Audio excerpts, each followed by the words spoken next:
राम राम किसान भाइयों, आज हम इस वीडियो में बात करेंगे कि आप अगर गर्मी के दिनों के लिए गोभी की कोई भी वैरायटी लगाते हैं तो उसमें क्या क्या सावधानियां आपको बरतनी चाहिए जिससे आपको गोभी का प्रोडक्शन, फूल गोभी का प्रोडक्शन अच्छा मिले। चलिए बैक कैमरा करके हम दिखाते हैं। यहाँ पर मैंने गोभी लगाया हुआ है, देख सकते हैं। ये चारों तरफ मैंने गोभी लगाया हुआ है, पीछे भी देख सकते हैं ये गोभी है और चारों तरफ से मैंने जाल लगाया हुआ है इसमें। तो आपको कुछ सावधानियों के बारे में बताते हैं। इसमें देख सकते हैं ये हमने गर्मी के मौसम में, आज 8 फरवरी 2026 है और मैंने गर्मी के दिनों के लिए ये वैरायटी जो है अप्रैल में निकलेगी, हार्वेस्टिंग होगी, उसके लिए फूल गोभी के पौधे लगाए हुए हैं। तो इसमें आपको बहुत सी सावधानियों का ध्यान देना होगा। अगर ये ध्यान नहीं देते हैं तो आपकी फूल एकदम ख़राब हो जाएंगे, जो मार्केट में बेचने योग्य नहीं रहेगा। तो सबसे पहला आप वैरायटी का अच्छा चुनाव करें। इससे हम बताएंगे कि ये हमने कौन कौन सी वैरायटी लगाई हुई है इस वीडियो में। तो अच्छी वैरायटी का चुनाव करें जो गर्मियों के दिनों के लिए उपयुक्त हो। और ध्यान दें कि खेत जो है, आपको ध्यान देना होगा कि खेत समतल हो, ज़्यादा एक तरफ ढलान एक तरफ ऊंचा ना हो। ऐसा अगर करते हैं तो क्या होगा कि गर्मियों के दिनों में आपको ज़्यादा से ज़्यादा पानी देना पड़ता है, क्योंकि 3 से 4 दिनों बाद टेम्परेचर हाई होने के कारण लगभग अप्रैल में आपका टेम्परेचर 35 से 40 डिग्री के बीच हो जाता है। तो 3 से चौथे दिन इस गोभी में पानी देना पड़ता है। और एक तरफ ढलान और एक तरफ ऊंचा अगर खेत रहेगा आपका तो दिक्कतों का सामना करना पड़ेगा कि ढलान की तरफ पानी लगने लगेगा और जिस तरफ ऊंचा है उस तरफ नमी जल्द ख़त्म हो जाएगी और ढलान की तरफ पानी लगने के कारण नमी ख़त्म नहीं होगी। तो इस प्रकार आपको प्रोडक्शन में कमी देखने को मिलेगी। तो इसके लिए आप इस बात का ध्यान दे सकते हैं कि खेत समतल बनाएं और पतले पतले साटे बनाएं। देख सकते हैं जो हमारे साटे हैं, ये इसकी चौड़ाई 6 फीट है और 6 फीट से ज़्यादा चौड़ाई नहीं रखे हुए हैं, क्योंकि आसानी से पानी जो सिंचाई करेंगे हल्की सिंचाई हो जाएगी इससे, साटे पतले होंगे तो। और घास के लिए आप रुपाई से पहले पेंडामेथिलीन का यूज कर सकते हैं। पेंडामेथिलीन का यूज प्रति टंकी 120 ml कर सकते हैं। 1 एकड़ के लिए 1 लीटर पेंडामेथिलीन पर्याप्त है। और आप पेंडामेथिलीन का छिड़काव करके अगर गोभी की रुपाई करते हैं तो घास आपका 60 दिनों के लिए बहुत ही कम जार्मिनेशन देखने को मिलेगा।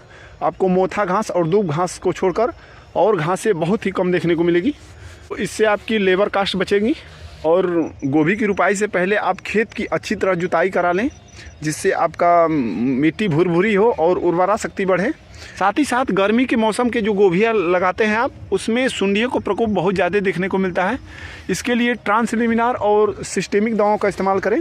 ट्रांसलेमिनार का मतलब पत्तों के आर पार दवा जो छिड़केंगे पत्तों के आर पार चला जाएगा, जिससे अगर पत्तों के पीछे भी सुंडियाँ छिपी रहेंगी तो उससे भी मार सकता है ये दवा। और सिस्टेमिक दवाओं का कार्य ये होता है कि आप पत्तों के ऊपर किसी भी दवा का इस्तेमाल कर देते हैं, सिस्टेमिक दवाओं का इस्तेमाल कर देते हैं तो वो पत्तों के सहारे पूरे पौधे में फैल जाता है और कीट कहीं भी रहता है वो मारा जाता है। तो इसके लिए हम बता दें तो आप डिलीगेट का इस्तेमाल कर सकते हैं या कोराजिन का इस्तेमाल कर सकते हैं या सेमोडी जाता है। तीनों दवाओं में से किसी भी एक दवा का इस्तेमाल कर सकते हैं इंसेक्टिसाइड के रूप में। साथ ही साथ गर्मियों के मौसम में हाई टेम्परेचर होने के कारण पौधे बहुत ही धीरे ग्रोथ करते हैं। इसके लिए आप जुताई के समय अच्छी बेसल डोज का इस्तेमाल करें। आप प्रति एकड़ 1 बोरी DAP, 1 बोरी सिंगल सुपर फास्फेट तथा कम से कम 4 बोरी अर्थात 2 क्विंटल प्रति एकड़ जैविक खाद का इस्तेमाल जरूर करें, जो आपकी खेतों की उर्वरा शक्ति को बढ़ाएगी। हो सके तो सड़ी गली गोबर की खाद मिले तो वो आपके लिए बहुत ही उपयुक्त है। ये आप 3 ट्रॉली प्रति एकड़ यूज कर सकते हैं। इससे आपके जैविक जो सूक्ष्म जीव हैं उसकी बढ़ोतरी आपके खेतों में होगी। कार्बन यौगिक जो होते हैं उसकी बढ़ोतरी होगी, जिससे आपकी उर्वरा शक्ति में बहुत ही इजाफा आएगा। इसके बाद आप प्रति एकड़ 1 किलो कार्बेंडाजिम मोनोकोजेब को डालें जरूर ही, क्योंकि सिंचाई बहुत ज़्यादा करनी पड़ती है गर्मियों के मौसम में। तो उस समय जो फंगस के कीट हैं वो आपको, आपके पौधे को नुकसान ना करे, इसलिए आप 1 एकड़ में 1 किलो फंगिसाइड जरूर इस्तेमाल करें। इसके बाद कुड़ाई के समय आप जब पहली कुड़ाई करें अर्थात लगभग 20 दिन बाद कुड़ाई होकर उसके बाद खाद डाली जाती है। तो खाद में आप 1 बोरी DAP और 1 बोरी नाइट्रोजन का उपयोग करें। और जब आपके पौधे में देखेंगे कि छोटे छोटे कर्ल आना स्टार्ट हो गए हैं, छोटे छोटे फूल आना स्टार्ट हो गए हैं, उस समय कैल्शियम और बोरान का इस्तेमाल जरूर करें। कैल्शियम बोरान से ये होगा कि आपके फूल सफ़ेद होंगे और उसमें चमक देखने को मिलेगी आपको। इसके लिए आप 500 ग्राम घुलनशील कैल्शियम नाइट्रेट तथा 200 ग्राम बोरान का इस्तेमाल 200 लीटर पानी मिलाकर प्रति एकड़ इस्तेमाल कर सकते हैं, जिससे आपके पौधे में जो फूल आएंगे वो सफ़ेद आएंगे और खूबसूरत दिखेंगे।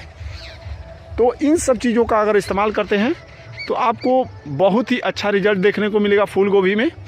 और जब आपके पौधे जब अप्रैल आने लगता है, मार्च से अप्रैल की तरफ जाता है, तो उस समय पौधों में ज़्यादा से ज़्यादा सिंचाई की ज़रूरत पड़ती है, क्योंकि टेम्परेचर हाई हो जाता है। तो उस समय स्पेशली ध्यान दें कि जब नमी थोड़ी कम हो जाए तो तुरंत सिंचाई करें, जिससे आपके पौधे में जो फूल आएंगे वो पीलापन नहीं दिखेंगे और आपके फूल खूबसूरत दिखेंगे और प्रोडक्शन भी अच्छा देखने को मिलेगा। तो ये जानकारी इन्फॉर्मेटिव लगी तो आप वीडियो को लाइक करना ना भूलें और ऐसी जानकारी के लिए इस चैनल को सब्सक्राइब करें। धन्यवाद।